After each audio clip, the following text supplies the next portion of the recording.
सवाल है कि क्या अब ईरान अमेरिका, ब्रिटेन और फ्रांस पर भी हमला करने वाला है, क्योंकि आपको पता है कैसे ईरान ने इजराइल पर भी हमला किया, इजराइल ने भी ईरान पर हमला किया। अब जो तस्वीरें आ रही हैं वो मलबे की तस्वीरें सामने आ रही हैं। मुस्लिम मुल्क लग रहा है एक साथ हो गए हैं। ये भी जानना है नेतन्याहू कितने ताकतवर हैं जिन्होंने ईरान में इतनी तबाही ला दी है, और इस सब का भारत पर क्या असर पड़ेगा। रिमझिम के 5 पॉइंट्स में आपको यही जानना है। ईरान ने किया यूएस, यूके, फ्रांस पर हमला, और ऐसी चेतावनी देकर ईरान पूरी दुनिया को क्या बताना चाहता है। दूसरा देखिए कैसे मलबे में इजराइल तब्दील हो गया है, मुस्लिम मुल्क एक साथ आ गए हैं। तीसरा है नेतन्याहू कितने ताकतवर है और ईरान को इजराइल ने कितना नुकसान पहुंचा दिया है। चौथा है भारत और पूरी दुनिया के लिए इतना बड़ा झटका क्यों है, क्यों ये ईरान और इजराइल की जो जंग है वो वर्ल्ड वॉर 3 तक भी पूरी की पूरी तब्दील हो सकती है। और पांचवा है कैसे जिगरी दोस्त ईरान और इजराइल अब दुश्मन बन चुके हैं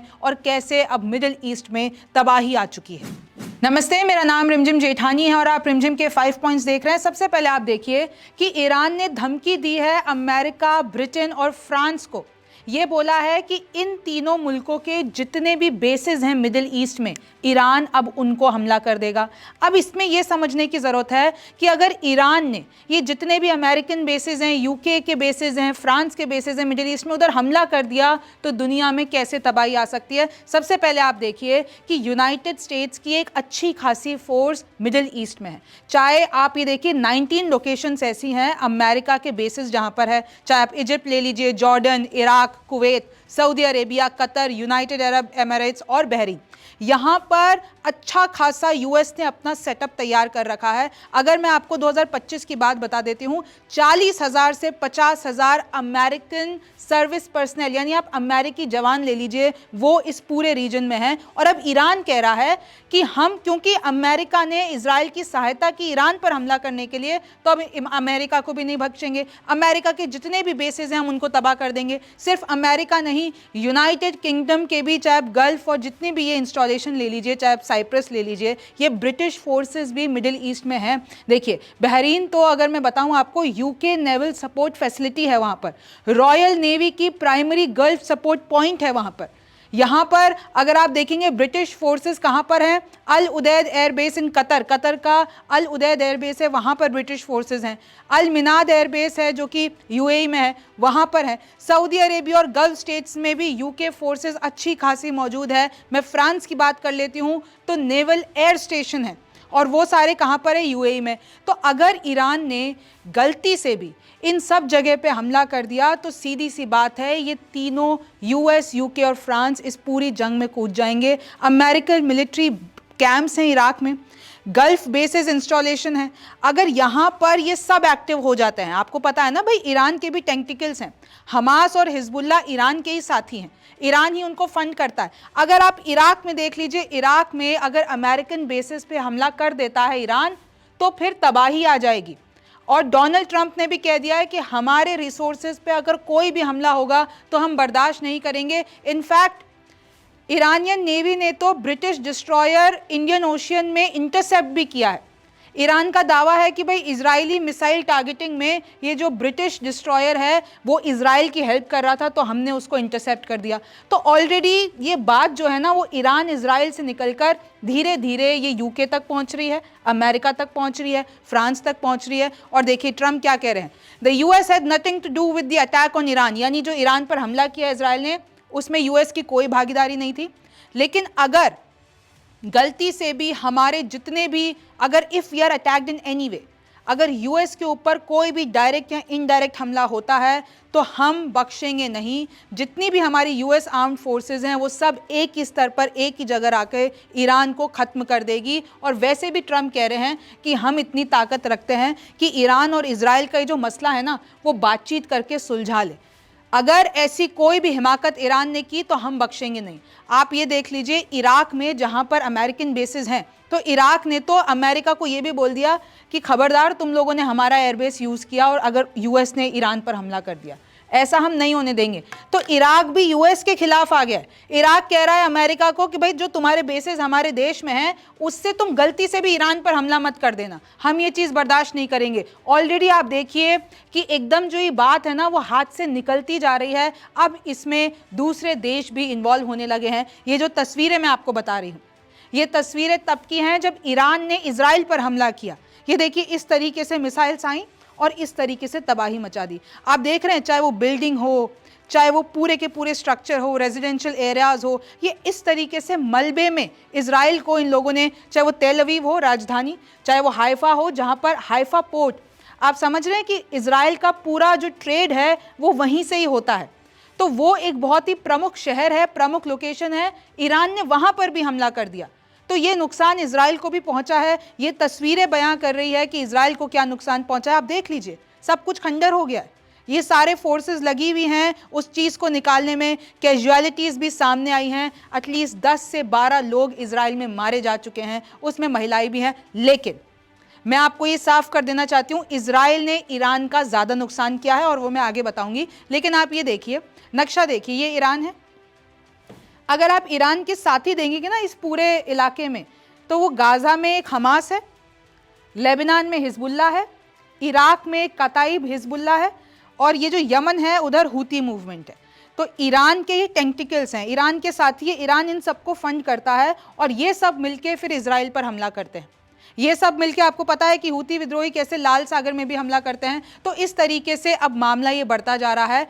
ब्रिटेन ने तो अपने जेट्स मूव कराए हैं मिडिल ईस्ट ताकि वो सपोर्ट कर सकें इजराइल को, और यही करने से ईरान मना कर रहा है। ईरान कह रहा है कि ये इजराइल और ईरान के बीच की बात है, यूएस, यूके और फ्रांस घुसने नहीं चाहिए। लेकिन इधर तो हो गया, ब्रिटेन तो अपने जेट्स बढ़ा रहा है मिडिल ईस्ट की तरफ ताकि वो इजराइल की मदद कर सके। उधर से ट्रम्प कह रहे हैं कि मुझे सब कुछ पता था, we knew everything. Trump tells Reuters about Israel strikes on Iran. एक तरफ कहते हैं कि हमारा कोई भी हाथ नहीं है, लेकिन दूसरी तरफ कहते हैं हमें सब कुछ पता था। तो ऑब्वियसली ईरान बोलेगा ही कि अमेरिका का इसमें हाथ है और हम अमेरिका को बख्शेंगे नहीं। US military help stop Iranian missiles heading to Israel. Official ने बताया है कि ईरान से जो मिसाइल इजराइल आई उसको इंटरसेप्ट करने के लिए यूएस मिलिट्री ने इजराइल की मदद की है। यानी यूएस ऑलरेडी घुस चुका है इस जंग में और अब इस जंग से बाहर निकलने का कोई उपाय नहीं दिख रहा है। और वही बात आ जाती है जब हम वर्स्ट केस सिनेरियो देखते हैं, अगर अमेरिका इस जंग में कूद जाता है तो मिडिल ईस्ट में तबाही आ जाएगी। चाहे फिर आप देखिए कि ये दो टुकड़ों में सब कुछ बढ़ जाएगा, क्योंकि ईरान का अगर हम देखें तो चाइना और रशिया ईरान को सपोर्ट करेंगे, यूएस घुस जाता है तो फ्रांस और यूके भी घुस जाएंगे, और जब ये सब हो जाएगा तो वर्ल्ड वॉर 3। आपको पता है ना कि जब सुपर पावर्स एक दूसरे से टकराती है तभी वर्ल्ड वॉर 3 हो सकता है, और वो पॉसिबिलिटी यहाँ पर होती हुई दिख रही है। अब ट्रंप के ऊपर भी प्रेशर है। ट्रंप के खुद के लोग, जो अमेरिका के लोग हैं, कुछ तो कह रहे हैं कि हाँ हाँ तुम खत्म कर दो, और दूसरे कह रहे हैं कि भाई रुक जाओ, तुम्हारा मसला नहीं है, इजराइल को लड़ने दो, तुम ड्रॉप करो इजराइल को, इजराइल तुम्हें एकदम खत्म करके छोड़ेगा। US has the bombers and bunker busting bombs that can penetrate the deepest of Iranian nuclear facilities। अगर अमेरिका ने सोच लिया ना कि ईरान पर हमला करना है, तो अमेरिका के पास बंकर बस्टिंग बॉम्ब्स हैं। यानी जो ईरान ने अपने न्यूक्लियर तहखाने, न्यूक्लियर सीक्रेट्स एकदम ज़मीन में गाड़े हुए हैं, उन सबको भी अमेरिका तबाह कर सकता है। और इसके बाद में फॉरएवर वार, यानी मिडिल ईस्ट में ऐसी लंबी वॉर हो जाएगी। हालांकि ट्रंप जब आए थे तो उन्होंने कहा था कि मुझे वॉर नहीं करानी है, मैं तो पीस मेकर हूँ, मैं तो पीस लाऊंगा, लेकिन अभी ऐसा होता हुआ नहीं दिख रहा है। एस्केलेशन लगातार बढ़ता जा रहा है। फिर ये देखिए, जो मैं आपको बता रही थी ना, आज ट्रंप का जन्मदिन है और उनके जन्मदिन के दिन उनके ही सारे ये जो फेलो अमेरिकन है, जो जनता है, वो सड़कों पर निकली हुई है। ये लोग विरोध प्रकट कर रहे हैं ट्रंप के खिलाफ। दो चीज़ें हैं, एक तो आपको पता है लॉस एंजलिस में क्या हुआ, और दूसरा ये है कि वो चाहते हैं कि इजराइल का सपोर्ट अमेरिका ना करे, अमेरिका अपने रिसोर्सेज ना इजराइल की वॉर में बिल्कुल भी किसी भी तरीके से व्यर्थ करे। गल्फ नेशन गेट ड्रैग्ड इन। देखिए, अगर ये जो जितनी भी खाड़ी के देश हैं, मिडिल ईस्ट के देश हैं, मुस्लिम मुल्क है, फिलहाल सबने ही इजराइल के खिलाफ एक ना एक स्टेटमेंट दिया है कि भाई इजराइल ने अच्छा नहीं किया रातों रात ईरान की न्यूक्लियर फैसिलिटीज़ पे हमला करना। लेकिन मैं आपको बता दूं, जितनी भी गल्फ कंट्रीज़ हैं ना, यूएस से इनका नाता है। चाहे आप यूएई ले लीजिए, चाहे आप ओमान ले लीजिए, चाहे आप सऊदी अरब, इन लोगों की डीलिंग चलती है अमेरिका से।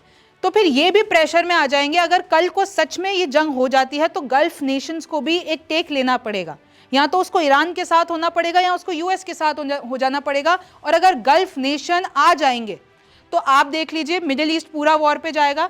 तो ये जो आपके इधर ऑयल आता है, गैस आती है, फिर सोने के प्राइस बढ़ जाएंगे, फिर ट्रेड, फिर मार्केट, बहुत सी चीज़ें ध्वस्त हो जाएगी, क्योंकि मिडिल ईस्ट लिटरली आप समझ लीजिए ना, अगर आप पूरा नक्शा देख लेते हैं तो एकदम बीच का हिस्सा है। Israel fails to destroy Iran's nuclear capability. अच्छा, इजराइल चलो ठीक है, न्यूक्लियर फैसिलिटीज़ पे उसने डैमेज किया है, न्यूक्लियर साइंटिस्ट को मार दिया है, लेकिन क्या हो अगर इजराइल के अटैक फेल हो जाए। हम वर्स्ट केस सिनेरियो की बात कर रहे हैं ना, तो अगर इजराइल के अटैक फेल हो जाते हैं और अगर सच में ईरान ने 400 किलोग्राम के ये 60% एनरिच्ड यूरेनियम बना लिया है और सच में वो 10 बॉम्ब बना लेगा, और किसी ने ईरान को एडवाइस कर दिया कि भाई ये सब रोकने का एक ही तरीका है कि अपना न्यूक्लियर प्रोग्राम तेज़ी से बढ़ाओ और फिर सबके सामने रख दो ताकि कोई तुम पे हमला नहीं कर पाए। और ये पूरी दुनिया के लिए एक बहुत खतरनाक बात होगी, मैं आपको बता रही हूँ। New military leaders round the table are more headstrong. पता नहीं जो न्यू मिलिट्री लीडर्स आए हैं वो खamenei को बोले कि हमें तो तुरंत न्यूक्लियर प्रोग्राम बढ़ा देना चाहिए, इन सबको हमला करते रहने दो। फिर क्या होगा, फिर ऐसी स्ट्राइक और काउंटर स्ट्राइक होगी कि वो तबाही का मंजर हम इमेजिन भी नहीं कर सकते हैं। ग्लोबल इकोनॉमिक शॉक आ जाएगा, ये जो ऑयल की प्राइजेज हैं वो बढ़ जाएंगी। और अगर ईरान ने सोच लिया कि जो स्ट्रेट ऑफ हॉर्मुज है जहाँ से पूरा का पूरा ऑयल ट्रेड होता है, अगर ईरान ने वहीं पे रोक लगा दी तो लिटरली दुनिया में तेल के लाले पड़ जाएंगे। यह अलग बात है कि आपका रशिया से भी तेल आता है, लेकिन मिडिल ईस्ट तो बहुत बड़ा स्रोत है ना आपके लिए।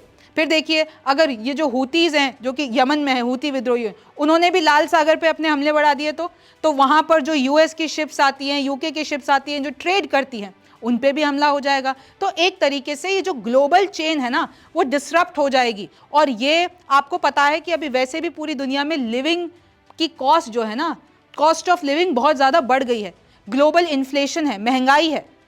अगर ये सब कुछ हो जाएगा तो वो आपके लिए और हमारे लिए और ज़्यादा बढ़ जाएगी। और आप देख लीजिए सबसे ज़्यादा इसमें फ़ायदा किसका होगा, ऑब्वियसली रशिया का।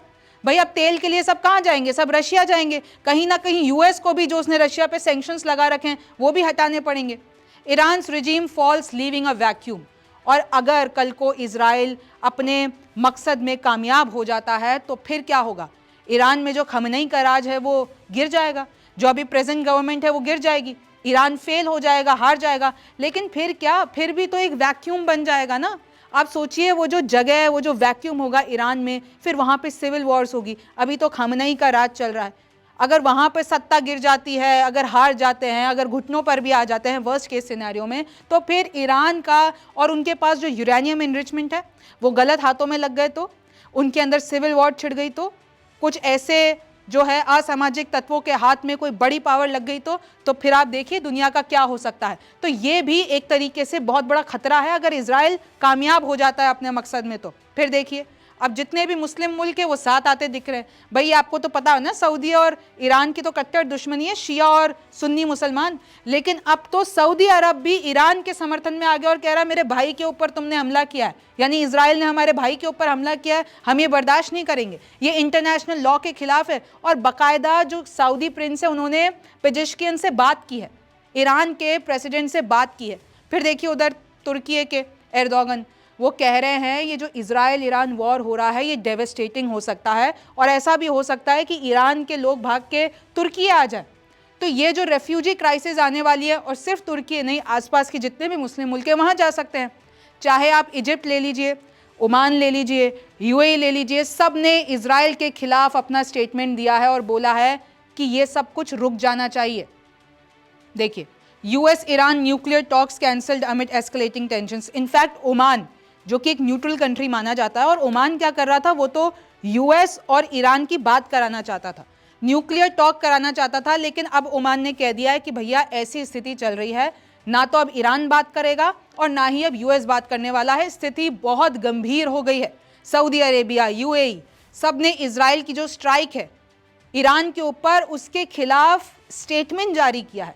और बोला है कि इसमें यूएन को अब घुस जाना चाहिए, यूनाइटेड नेशंस को घुसकर इजराइल को सबक सिखाना चाहिए। ये जितने भी मुस्लिम मुल्क है वो कह रहे हैं। इनफैक्ट जो OIC है, जो 57 मुस्लिम देशों का पूरा एक संगठन है, वो भी कह रहा है इजराइल ने गलत किया है ईरान पर हमला करके और अब इंटरनेशनल एक्शन होना ज़रूरी है।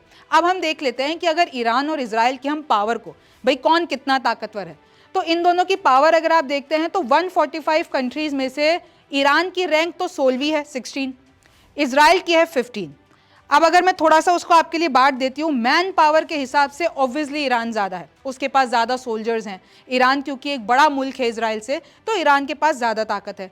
एयर पावर के हिसाब में आप देख लीजिए, इजराइल के पास जाता है, बिकॉज इजराइल जो है वो बहुत ही ज़्यादा टेक्नोलॉजिकली साउंड है। अगर हम आप उसके जो डिफेंस सिस्टम की बात कर लेते हैं, उसके आप मिसाइल्स की बात कर लेते हैं, तो एयर पावर के मामले में इजराइल ईरान से भी ज़्यादा खतरनाक है। वो अलग बात है कि अभी जो ईरान ने इजराइल पर हमला किया है, तो जो आयरन डोम है वो उन हमलों को रोक नहीं पाया, और ईरान बहुत ही गर्व के साथ कह रहा है कि हमने इजराइल के डिफेंस सिस्टम को नस्ते नाबूद कर दिया है। फिर देखिए, चाहे आप लैंड पावर देखिए, नेवल पावर देखिए, नेचुरल रिसोर्सेज देखिए, फिनेंशियल्स देखिए, लॉजिस्टिक्स देखिए, उन सब में ईरान एक कदम आगे है। और अगर आप ज्योग्राफी देख लेते हैं तो उस मामले में इजराइल आगे है। तो ये तो हमने कर लिया कंपैरिजन।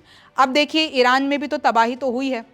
ईरान में लिटरली इजराइल ने, चाहे वो न्यूक्लियर साइट्स हो, चाहे वो तेल के ठिकाने हो, चाहे वो गैस के ठिकाने हो, चाहे वो टॉप नॉच ऑफिशियल्स हो, चाहे वो रक्षा मंत्रालय हो, उन सब पे इजराइल ने हमला किया है। ये ईरान की तस्वीरें मैं आपको दिखा रही हूँ कि कैसे, देखिए उनकी जो ऑयल रिफाइनरी है उसमें आग लगी हुई है। फिर आप देखिए कि ये जितने भी उनके बेसेस हैं, आप देखिए कि किस तरीके से ये सैटेलाइट तस्वीरें हैं जो सामने आई हैं, जो मैंने गोले कर रखे हैं, ये देखिए कैसे बर्बाद कर दिया है।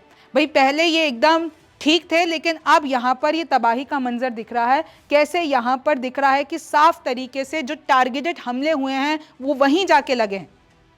ये देखिए, ये आपको इधर ये सब ऐसे देखिए डिस्ट्रॉयड दिख रहे होंगे, जहाँ जहाँ मैंने गोला बनाया है इन सब पे आपको राख दिख रही होगी, और ये सब डिस्ट्रॉयड देखिए किस तरीके से ये जो पूरा इनका। तो ये कुछ सैटेलाइट तस्वीरें आई हैं कि सच में इजराइल ने ईरान को बहुत बड़ा नुकसान पहुंचाया है। ये देखिए, इस तरफ एक तरफ तो ट्रैफिक जा रहा है और उधर वहाँ पर ऑयल रिफाइनरी में आग लगी हुई है। ईरान की तस्वीरें हैं ये। तो ईरान में सबसे ज़्यादा नुकसान अभी देखने को मिला है, इजराइल ने बहुत भारी नुकसान किया है। फिर देखिए, इसी बीच में IDF ने खुद बताया है कि ईरान भी कोई रुक नहीं रहा है। अभी सुबह की बात ले लीजिए, 80 बैलिस्टिक मिसाइल रात भर ईरान ने इजराइल पर हमले किए हैं। रात भर बैलिस्टिक मिसाइल आसमान से आग की तरह गिरती रही हैं।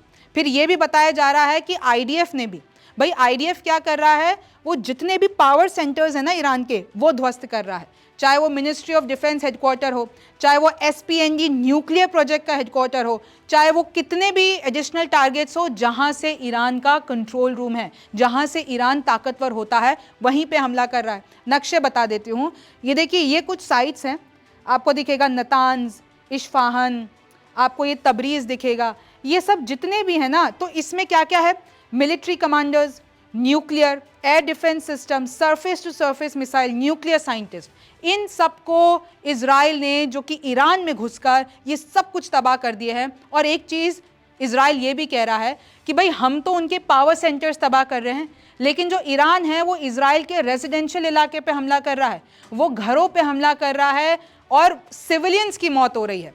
अब ये पोस्ट जो है इजराइल डिफेंस फोर्सेस का आया हुआ है, और इजराइल बता रहा है कि हम पूरी तरीके से ऊपर से लेकर नीचे तक ईरान के हमलों की तरह दबे हुए हैं। ये इजराइल का कमेंट है। इजराइल ने नक्शा जारी करके बताया है कि देखिए, पूरा का पूरा all of Israel is under fire as Iran fires projectile. Iran ने पूरे इजराइल के ऊपर प्रोजेक्टाइल बरसा दी है, चाहे वो हाइफा हो, चाहे वो ये हो। तो पूरी तरीके से जो आप देख सकते हैं कि Israel is under attack. India distances itself from SCO statement. अच्छा, जो शंघाई कॉरपोरेशन है, उन लोगों ने क्या किया, इजराइल की एकदम इजराइल के खिलाफ बयान दिया कि इजराइल सही नहीं कर रहा है ईरान पर हमला करके। अब उसी में से भारत ने अपने आप को स्टेटमेंट से पीछे कर लिया।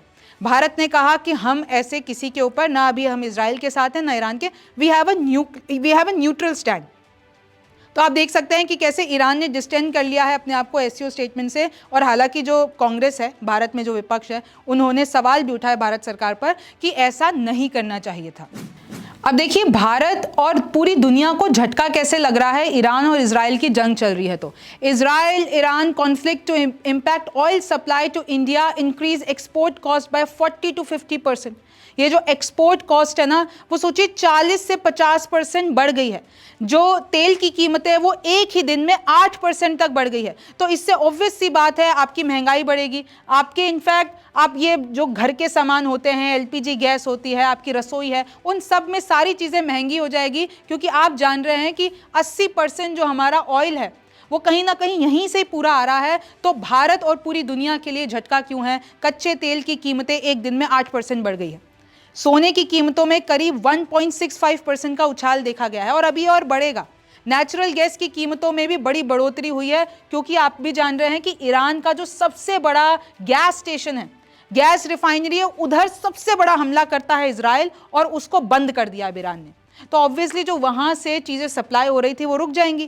कीमतों में उछाल से भारत का इंपोर्ट बिल बढ़ेगा, हमारा बिल ही बढ़ेगा ना इस सबसे। और सिर्फ भारत नहीं, इनफैक्ट पूरे ग्लोबल स्तर पर इसका असर देखने को मिलेगा। ट्रेड रूट बदलने से भारत की लागत बढ़ेगी, चावल और डायमंड एक्सपोर्टर को नुकसान होगा, हथियारों की सप्लाई, यूरिया सप्लाई, इन सब पे असर पड़ेगा, क्योंकि there is a trade between Iran and Israel, right. Chabahar port का निवेश फंस सकता है। आपको पता है कि ईरान और भारत के बीच में इस वक्त जो सबसे बड़ी इन्वेस्टमेंट की कड़ी है वो है चाबहार पोर्ट, और अगर इस पे कुछ आपत्ति आती है तो इतना बड़ा इन्वेस्टमेंट है जिससे भारत को एक बड़ा झटका लग सकता है।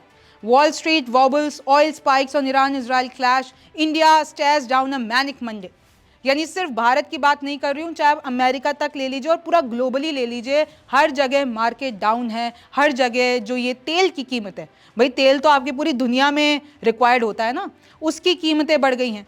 लेकिन फिर एक लास्ट सवाल जो हमारे दिमाग में था कि भाई जब ईरान और इजराइल एक वक्त पे इतने अच्छे और इतने जिगरी दोस्त थे तो फिर हुआ क्या? मैं आपको शॉर्ट में बता देती हूँ। 1948 से 1979 की बात है। ईरान और इजराइल बहुत अच्छे दोस्त थे। इनफैक्ट ईरान वो पहला मुस्लिम देश था जिसने इजराइल को मतलब जब इजराइल अस्तित्व में आया था तो उसको पूरी तरीके से बोल दिया था कि रिकग्नाइज कर दिया था कि भाई हाँ, इजराइल इज़ अ कंट्री। आपको पता है ना इजराइल और फिलिस्तीन का मुद्दा, तो वो पहला ईरान ने ही इसको रिकग्नाइज किया था इजराइल को कंट्री के तौर पर। और इन दोनों के डिप्लोमेटिक इतने अच्छे रिश्ते थे, मिलिट्री, तेल के संबंध। तो वो दौर था 1948 और 1979। लेकिन फिर 1979 के बाद क्या हुआ? आंधी आई।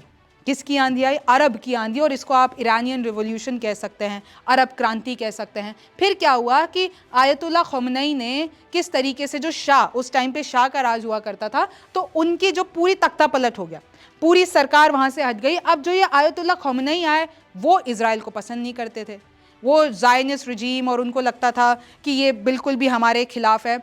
तो लेकिन आप देखिए कि जैसे ही आयतुल्ला ख़मेनी आए, फिर भी 1980 के दशक में इन लोगों की ट्रेडिंग चलती रहती थी, हथियार इधर से उधर होते रहते थे। और याद कीजिए जब ईरान और इराक की वॉर हुई थी तो ईरान ने किससे मदद ली थी? इजराइल से मदद ली थी हथियारों के मामले में। और फिर क्या हुआ? 1990s के बाद ईरान ने जो एंटी इजराइल प्रॉक्सीज़ हैं, जैसे कि हमास, हिजबुल्ला, हूती विद्रोही, इन सबको फंड करना शुरू कर दिया। और आपको पता है कि सबसे ज़्यादा इजराइल पर कौन हमला करता है? हमास, हिजबुल्ला, हूती विद्रोही। तो अब उन लोगों को जब ईरान फंड करने लगा, उनको उनकी ताकत ईरान बढ़ाने लगा, तो इजराइल को ये बात पसंद नहीं आई। फिर भी आप देखिए कैसे 2000 के दशक में पूरी बात इसलिए बिगड़ी क्योंकि अपना न्यूक्लियर प्लान लेकर ईरान आ चुका था। ईरान ने बोल दिया था कि हमें तो अब न्यूक्लियर पावर बढ़ानी है, और उन्होंने यूरेनियम इनरिचमेंट शुरू कर दिया था। तब के बाद से there is no going back. दोनों कट्टर दुश्मन होते ही चले गए। 2010 की बात है, सीरियन सिविल वॉर में भी एक तरीके से इनडायरेक्ट वॉर हो गई थी इनके बीच में। It's a cold war with live ammo. अब तो सब कुछ सामने है। पिछले कई टाइम से हम देख रहे थे जब इजराइल और हमास के बीच में जंग चल रही थी तो ये इनडायरेक्ट तौर से लड़ रहे थे, पर अब तो इजराइल और ईरान ने एक दूसरे पर डायरेक्ट हमले करने शुरू कर दिए हैं, और पूरी दुनिया के लिए अच्छी बात नहीं है। Operator says oil refinery in Haifa sustain localised damage in Iran missile barrage. यानी सिर्फ और सिर्फ ये नहीं है कि इजराइल ने ही ईरान के ऑयल रिफाइनरी पे हमला किया हो, ईरान ने भी जो हमला किया है वो इजराइल के हाइफा में ऑयल रिफाइनरी पे हमला किया है। तो आप देख रहे हैं कि दोनों कैसे टारगेटेड हमले कर रहे हैं। इनफैक्ट जिस रिफाइनरी की मैं बात कर रही हूँ, साउथ पार्स गैस फील्ड, ये ईरान की एक साउथ पार्स की गैस फील्ड है और ये पूरी दुनिया में आप देख लीजिए सबसे बड़ी गैस फील्ड है। यहाँ से सब पूरी दुनिया का बिजनेस, जो गैस का बिजनेस है ना, वो यहाँ से चलता है। लेकिन अब इसको बंद किया जा चुका है और जो ग्लोबल एनर्जी फर्म्स हैं उनको एक बड़ा झटका लगा है, क्योंकि अब उनको यहाँ से सप्लाई नहीं मिलेगी। और इसी बीच मेरे पास एक बड़ी खबर आई है ईरान इंटरनेशनल से कि जो इजराइल की बाजन ऑयल रिफाइनरी कॉम्प्लेक्स है, ईरान ने उस पर हमला कर दिया है, उसका इंफ्रास्ट्रक्चर डैमेज कर दिया है। दोनों तरफ से तबाही लगातार जारी है। फिर भी अब सब लोग पीस की बात कर रहे हैं। अगर आप देख लेते हैं, जर्मन फॉरेन मिनिस्टर कह रहे हैं कि भाई जर्मनी, फ्रांस और ब्रिटेन रेडी हैं ईरान से बातचीत करने के लिए, उनके न्यूक्लियर प्रोग्राम के लिए। अब हर कोई इस सिचुएशन को हैंडल करना चाहता है। उधर से ट्रम्प कह रहे हैं कि भाई हम चाहते हैं कि बात हो जाए, नेगोशिएट हो जाए। वहाँ से ईरान ने भी कह दिया है कि अगर इजराइल तैयार है नेगोशिएट करने के लिए तो हम भी तैयार। क्योंकि आप देखिए ना कि तबाही ये नेवर एंडिंग है। ऐसा नहीं है कि सिर्फ एक को नुकसान होगा, दोनों को उतना ही नुकसान होगा और दोनों का ही जो नुकसान होगा आप उसको रिकवर नहीं कर सकते। आपको सालों सालों पीछे भेज दिया जाएगा। तो आपको ये जो पूरी की पूरी स्थिति चल रही है और इससे पूरी दुनिया को एक झटका लगा है, तो अब ऐसी स्थिति को कंट्रोल करने के लिए जितनी भी पावर्स हैं वो ट्राई कर रही हैं। लगातार अपडेट के लिए आप न्यूज़ 24 देखते रहिए। मेरा नाम रिमझिम जेठानी है। आपसे फिर मुलाकात होगी।